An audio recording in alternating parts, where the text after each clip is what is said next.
Bonjour à tous, j'espère que vous allez bien. Je suis ravie de vous retrouver aujourd'hui. Je vais répondre à une question qui m'a souvent été demandée. La question est la suivante, faut-il casser ses pointes? Donc c'est un vaste sujet et j'ai envie de vous répondre oui et non. Alors tout dépend, déjà parce que chaque personne a sa propre appréhension des pointes, du travail des pointes. Et puis tout dépend aussi si vous êtes professionnel ou amateur. Évidemment, ça ne va pas être la même chose. Et pourquoi? Parce qu'un professionnel, par exemple une danseuse professionnelle, doit faire des entraînements toute la journée, doit être prête pour le spectacle le soir. Il faut qu'elle ait une paire de pointes qui soit, on va dire, déjà à son optimum. Une pointe au début, c'est souvent très dur, très rigide. Et avec l'entraînement, les mouvements que vous allez faire dessus, le fait de dérouler la demi-pointe, le fait de monter dessus, de faire des relevés, etc. Tout cela va assouplir la pointe, mais également avec la transpiration, avec la chaleur du corps, ça va assouplir la pointe. Bon, pour résumer, donc évidemment il y a souvent une couche de cuir, une semelle en cuir, mais pour résumer, ce sont des fines couches de carton, de papier, superposées, collées, les unes contre les autres. Mais évidemment, entre chaque couche, il y a un petit peu d'air. Et à force de presser, à force de danser dessus, à force de travailler la pointe, vous allez écraser cet air. Et c'est ce qui va assouplir la pointe. Bon, il y a plein d'autres choses, il y a aussi la transpiration, comme je le disais, la chaleur du corps, etc. Et puis les mouvements tout simplement, enfin ça va être quelque chose de complètement physique en fait, qui va assouplir la pointe. Donc la pointe a une durée de vie, donc comme je dis, elle va être très rigide au début, et puis elle va passer à un stade où elle est plus souple, de plus en plus souple, de plus en plus souple, jusqu'à complètement être trop molle et ne plus offrir aucun maintien. Si vous voulez, ça fait comme une courbe.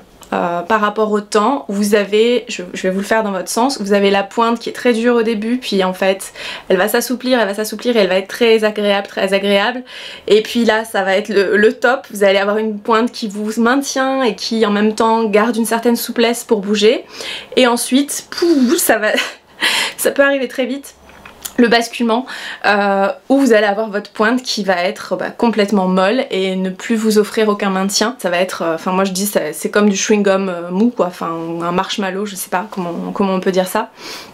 Voilà, et là en général vous le sentez, quand la pointe meurt, vous sentez qu'il n'y a plus aucun soutien. Donc il y a des astuces pour rallonger la durée de vie de la pointe, mais j'en reparlerai. Mais voilà, il va y avoir un moment où votre pointe sera morte et vous ne pourrez plus vous en servir. Vous pourrez monter dessus, vous verrez bien que vous ne tenez pas, ou que voilà, c'est vraiment pas agréable, vous le sentez très vite en général quand la pointe est morte. Ah, j'ai mal au dos. Ah.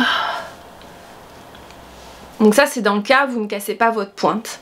Vous allez avoir une certaine lenteur en fait jusqu'à arriver à un niveau de souplesse intéressant. Mais si vous cassez votre pointe, et c'est ce que font les danseurs professionnels, les danseuses professionnelles pour leur spectacle, pour leurs entraînements, il faut qu'elles aient déjà des pointes, on va dire, optimales, enfin dans leurs conditions optimales, à la fois de soutien et à la fois de souplesse. Donc voilà, c'est vraiment un équilibre fragile entre maintien, soutien et souplesse, donc c'est-à-dire facilité pour danser, pour faire des mouvements avec la pointe. Donc c'est, si vous voulez, il y a un moment, c'est un peu comme les avocats, vous savez, les avocats qu'on mange. Il y a un moment où c'est le moment optimum, c'est-à-dire c'est ni trop dur ni trop mou, c'est le moment parfait. Voilà, j'aime bien comparer les pointes avec les avocats, je trouve ça assez parlant. Donc ce que font les danseuses professionnelles, c'est que pour ne pas avoir des pointes rigides qui mettent éventuellement plusieurs jours à atteindre un stade optimal, elles vont casser leurs pointes, elles vont les assouplir avec tout un tas de techniques. Alors ça peut être taper la pointe contre le sol, alors déjà ça amortit le bruit ça peut être très gênant, le bruit de la pointe sur le parquet ou sur le sol, ça peut être très... ça déconcentre beaucoup, c'est très désagréable. Si vous êtes sensible au son, enfin en tout cas moi c'est mon cas, je suis très sensible des oreilles et je ne supporte pas d'entendre tac tac tac, ça me gêne vraiment. Donc vous pouvez taper un peu votre pointe sur le sol pour atténuer les bruits. Vous pouvez ramollir, donc les nanas ont tout un tas de techniques hein, pour vraiment casser leurs pointes, donc je vous mettrai des vidéos, hein. Enfin, après chacun sa technique, c'est pas de ça dont je vais vous parler aujourd'hui. Déjà il faut savoir que des danseuses professionnelles utilisent environ 10 paires de pointes par semaine. Donc c'est énorme, c'est un budget qui est considérable pour les compagnies de danse. Et souvent, une danseuse professionnelle utilise entre 6 et 8 paires de pointes en même temps. Mais après ça dépend. Ce sont juste des notions, ce sont des ordres de grandeur pour que vous compreniez un petit peu la difficulté, voilà, le budget que ça représente pour les compagnies. En fait, il y a une durée de vie qui est très limitée en fait pour les pointes. Il y a plein de vidéos où vous voyez ça, je vous mettrai quelques liens en barre d'infos. Et bien évidemment, chaque danseuse prépare ses pointes à sa façon. Donc les danseuses professionnelles cassent leurs pointes pour les ramollir, pour les assouplir, tout en gardant une sorte de maintien. Et bien sûr, selon le répertoire, selon les différentes chorégraphies que les danseuses peuvent être amenées à danser. Voilà, en fonction du répertoire, ça peut être pendant, je sais pas moi, pendant un mois, pendant quelques jours, vous avez, je sais pas moi, le Lac des Cygnes, pendant quelques jours elles ont un autre ballet, etc. Vous n'allez pas avoir les mêmes besoins.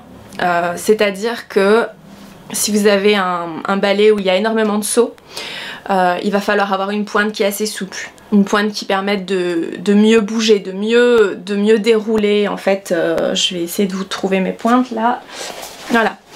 Donc en fait, typiquement voilà, sur mes blocs, vous voyez bien que là, ce genre de pointe là, vous voyez si c'est souple ici, ça va être beaucoup plus pratique pour dérouler le pied, pour faire des sauts. Donc voilà, on va dire cette souplesse de la pointe apporte du coup une souplesse dans le mouvement et permettra de mieux sauter et de mieux amortir aussi l'atterrissage. Ici ce sont des ballets qui requièrent un certain équilibre, que ce soit sur des relevés, sur des pirouettes, enfin voilà, ça dépend vraiment du répertoire. Là il va falloir une pointe qui est un peu plus résistante, enfin un peu plus dure, qui vous offre un peu plus de maintien, de soutien et donc un peu moins de souplesse. Donc tout ça est un équilibre très subtil et après tout dépend aussi de chaque danseuse et comment vous préférez vous sentir en fait dans la pointe. Et notamment chez les amateurs, ça va être quelque chose de complètement différent parce que déjà les amateurs achètent leurs pointes eux-mêmes, mais de toute façon c'est pareil dans les compagnies, hein, comme je dis, il y a quand même un nombre limité de pointes par danseuse, par danseur éventuellement, donc ce qui fait que elles peuvent pas utiliser les pointes comme ça au plus vite. Enfin, il y a une sorte de gestion en fait qui doit être faite, chaque personne doit gérer ses pointes. Et quand vous êtes amateur, vous gérez votre budget vous-même. Quand vous êtes amateur ou jeune professionnel, hein, évidemment, vous devez gérer votre budget vous-même. Donc si vous êtes amateur, il est probable que vous ne dansiez pas tous les jours, ni 8 heures par jour. Donc ça va faciliter, on va dire, ça va faciliter les choses et vous allez garder vos pointes plus longtemps, évidemment. Et là, après, chacun gère son budget comme il le souhaite et chacun gère son confort dans la pointe comme il le souhaite. Il y a des danseuses qui préfèrent des pointes très souples et des danseuses qui préfèrent des pointes plus dures. Donc moi, je vous avoue que à une période, j'ai eu un budget très limité pour les pointes. Donc je préférais avoir des pointes plus dures pour les garder le plus longtemps possible, quitte à galérer un petit peu et ne pas être complètement sur la boîte parce qu'il fallait que je pousse énormément, qu'à cette époque j'avais pas encore beaucoup de coups de pied. Je vous expliquerai un petit peu mieux comment j'ai amélioré mon coup de pied et notamment des pointes assez dures, ça m'a aidé pour ça parce que ça m'a forcé à pousser au maximum dans mes relevés, à pousser mon coup de pied au maximum, donc ça n'était pas facile, mais je peux vous dire que maintenant ça va beaucoup mieux. J'ai gagné en force aussi comme ça. Après on peut aussi gagner en force avec une pointe souple parce que au plus vous allez on va dire essayer de gérer vos équilibres sur une pointe souple, ça va renforcer votre cheville. Bon, tout ça est quand même assez compliqué. Mais j'espère que vous arrivez un petit peu à comprendre là où je veux en venir. Puis en fait il faut trouver le juste milieu. Ah bah tiens, c'est les dernières que j'ai achetées, je me sens super bien dessus. Ce sont des Grishko, comme par hasard, comme d'habitude. Je suis pas sponsorisée, hein, je vous assure, je paye mes points. pointe moi-même. Donc ça ce sont les Smart Point. C'est une nouvelle technologie, c'est-à-dire qu'il y a une semelle. Moi j'ai pris une semelle M quand même, donc M chez Grishko c'est une semelle qui est assez dure, mais cette semelle là sur les Smart Point, elle a une nouvelle technologie avec une colle particulière qui permet une certaine souplesse de la semelle, qui a du maintien et en même temps de la souplesse. Alors c'est exactement ce qu'il me faut pour moi. Je trouve qu'elles sont vraiment super ces pointes. Et donc moi ce que je fais souvent quand j'ai une paire de pointes qui est neuve, c'est que je vais assouplir surtout ici pour déjà pour pouvoir un peu mieux bouger à ce niveau là. Je vais pas faire comme ça parce que je vais pas la plier parce que je me sens pas à l'aise avec ça. Je l'ai fait sur ma paire de Nova, la dernière, parce que quand même c'était des souples, celle-ci j'avais eu les moyennes avant, donc c'est dur hein, moyenne chez Grishko c'est assez dur, mais donc pour vous dire, pour celles-ci elles sont quand même un peu, elles sont têtues hein, de toute façon les semelles des Nova et les semelles des Grishko 2007, donc là pour le coup oui je peux dire que j'ai fait des choses comme ça, pas au début. Pas au début, mais à certains moments où j'en avais marre parce que c'était trop dur. Ouais, ou des choses comme ça, vous voyez, dans l'autre sens, voilà. Pour essayer d'assouplir ici, faut travailler dessus. Et puis au bout d'un moment, elles deviennent plus souples. Et puis si vous, de temps en temps, vous mettez un petit coup de force avec les mains, ça peut vous aider un peu. Mais moi, je fais pas comme ça. Enfin, moi, je prends le temps aussi d'assouplir les pointes avec mon travail, avec le travail de mon pied, et aussi avec un cours de pointe par semaine désormais à peu près, hein. J'y vais pas toutes les semaines mais de temps en temps je fais un cours de pointe, uniquement de pointe, et quand vous avez une paire de pointes neuves c'est l'idéal parce que en quelques mouvements, en 40 minutes à la barre, 20 minutes au milieu, vous allez vraiment assouplir votre paire de pointes qui est neuve et qui est du coup très rigide, donc ça va vraiment vous aider. Mais bon voilà, il y a des exercices hein, que vous pouvez faire même toute seule chez vous ou quelques minutes avant le cours si vous avez un petit peu de temps, vous vous mettez à la barre ou vous mettez contre un meuble, enfin peu importe, et voilà, vous faites des vous faites des pliés, des demi-pointes, des pointes, enfin voilà, donc faites attention au choix de la semelle. Donc si vous préférez une semelle un peu plus dure, enfin ou moyenne, ça dépend des marques, mais voilà, les semelles Grishko sont assez dures, ou si vous préférez une semelle souple, donc ça c'est des appréhensions on va dire personnelles. Donc effectivement si vous choisissez des pointes plus molles c'est plus facile de monter dessus, mais elle va durer moins longtemps et puis vous allez avoir plus de mal à garder l'équilibre vraiment dessus. Ça peut aussi faire travailler la cheville, ça fait travailler le pied en fait d'une manière différente parce qu'il faut réussir à se maintenir dessus malgré la souplesse. Et si vous avez une pointe souple, ça va forcément être plus facile de faire des sauts, de faire des assemblées, de faire des échappées, voilà, tout type de sauts. Et puis en fait de se mouvoir plus naturellement dans la pointe. Vous allez moins avoir ce côté rigide où votre pied va rester comme ça et vous bougez avec un pied comme ça dans une pointe qui est très dure. Vous allez avoir un meilleur déroulé du pied en fait. Voilà. Mais bon, une pointe plus souple, ça veut dire aussi qu'elle meurt plus vite. Ça c'est assez logique, et vous allez avoir au bout d'un moment plus aucun maintien et ça devient mou, enfin plus aucun soutien. J'ai mal à la tête, j'ai de la fièvre. Je suis fatiguée.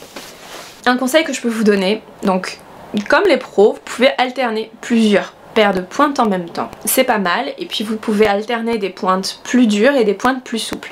Ça va vous faire travailler votre pied de manière différente.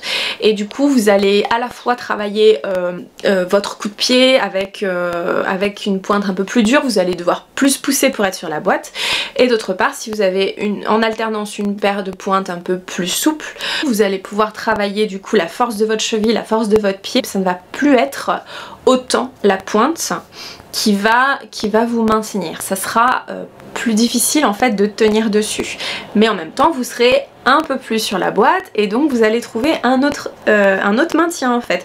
Donc voilà, ça peut être pas mal de jouer avec ça, d'alterner une pointe un peu plus dure et une pointe un peu plus souple. Donc je vais rappeler quand même que tout ça est une question de ressenti, c'est une question très personnelle. Trouvez votre façon de faire, trouvez votre paire de pointes, trouvez vos paires de pointes, alternez, n'hésitez pas à tester plusieurs modèles en même temps. Peut-être que vous pouvez utiliser une paire de pointes assez souple pour votre travail à la barre, parce que de toute façon vous aurez au cas où la barre pour vous aider si vous avez une perte de confiance et que vous sentez que vous allez, on va dire, perdre l'équilibre, hop, vous vous retenez un petit peu. Et peut-être une paire un peu plus dure pour le milieu, où voilà, vous pouvez alterner comme ça. Vous n'êtes pas obligé de changer de paire de pointe pendant le même cours, mais vous pouvez faire un cours avec une paire de pointe souple et un cours avec une paire de pointe un peu plus dure, ou une semaine sur 2. Après c'est à vous de gérer ça, après c'est à vous de faire selon votre ressenti. C'est une question très personnelle encore une fois, chacun travaille comme il le souhaite. J'espère que cette vidéo vous aura aidé à comprendre un petit peu mieux pourquoi les professionnels cassent leurs pointes, pourquoi les amateurs ne cassent pas leurs pointes autant que des professionnels. Et voilà, c'est une question, voilà, à la fois de durée de vie de la pointe, de faire un peu des économies tout en ayant un confort relativement agréable, hein. Il faut quand même pouvoir danser dans sa pointe, hein, et pas attendre des mois avant que votre pointe soit un peu souple et on va dire montable, facile à monter, facile pour monter dessus. Donc il faut vraiment trouver l'équilibre. Voilà, c'est tout pour aujourd'hui, j'espère que cette vidéo vous a plu. N'hésitez pas à me poser des questions en commentaire. Je suis un petit peu malade, j'ai un peu la fièvre, donc si ça n'était pas clair, excusez-moi pour ça. Voilà, je reste à votre disposition. Si vous avez des questions, n'hésitez pas à commenter, à mettre un pouce vers le haut. Merci pour cette vidéo et puis à partager, à vous abonner à la chaîne si ça n'est toujours pas fait. N'hésitez pas aussi à me suivre sur Instagram. Moi je vous embrasse et puis je vous dis à très bientôt.